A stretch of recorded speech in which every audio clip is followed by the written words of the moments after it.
you don't mind, please take a minute and imagine a story with me. Imagine you have a little boy.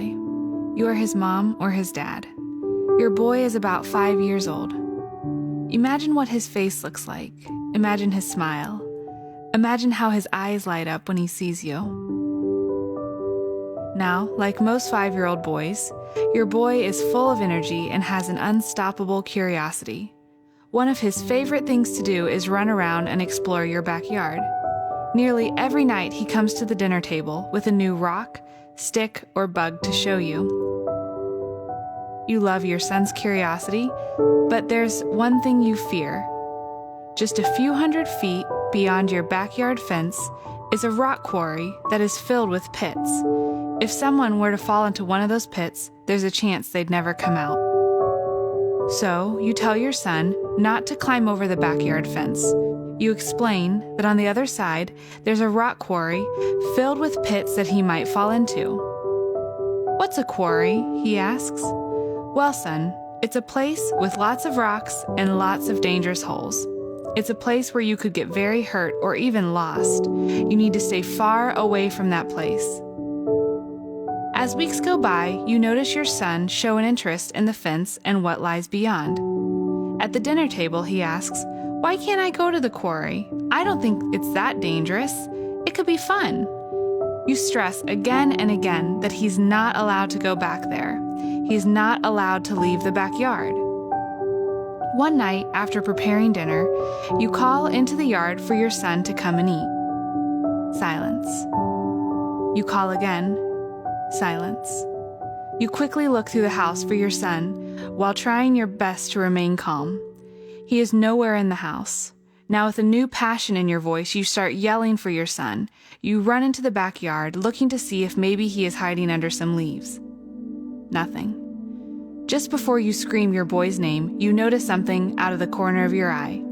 Something on the far side of the fence. A shoe. You run over to see footsteps on the other side of the fence, headed towards the quarry. Your heart sinks. Faster than you know, you are on the other side of that fence, running and shouting for your boy. About a football field's length from the house, you hear a faint voice. "Mom! Dad! Help! Help!" You follow the voice to the pit. You look down. Black. You have no idea how far this pit goes, but you know your son is in it. Now I'd like to share something with you. At nearly every church I've attended, it was understood that if you do not believe in Jesus Christ, you will go to a place called hell after you die. Once in hell, you cannot come out. No matter how much you scream for mercy or how much you pray, once you're in hell, you're not going to be leaving, ever. Most Christians I've met say God doesn't want you to go to this place. He loves you. You're His child. He would be heartbroken if you had to go to hell. But if you do go to hell, that's it.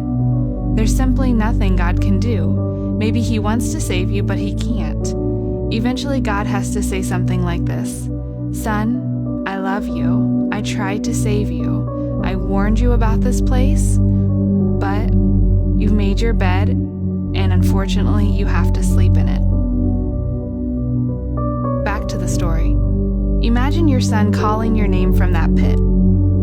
He's terrified. It's dark. He can't even see you at the top of it. "Mom! Dad! Help!" His cries rattle your heart. What do you do? At what point do you tell your son, "I tried to warn you. You should have listened to me. I want to save you, but I can't. I'm not able to save you from this pit.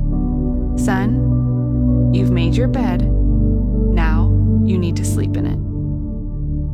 You sob as you slowly walk back home, your son's voice fresh in your memory. You know you will never see him again.